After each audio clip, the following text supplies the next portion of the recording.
In this video, we're going to talk about how you can add your Doordash red card to Apple Wallet.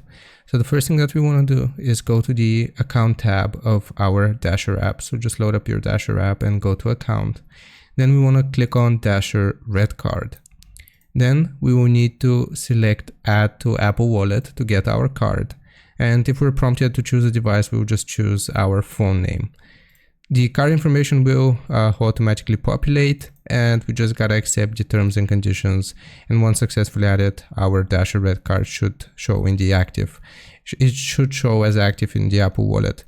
Now, if that doesn't work for you for some reason, then what you can do, I'll just show you here.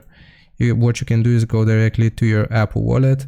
You will press on the plus sign here. If you have a physical copy of your Doordash red card, you will go into debit or credit card.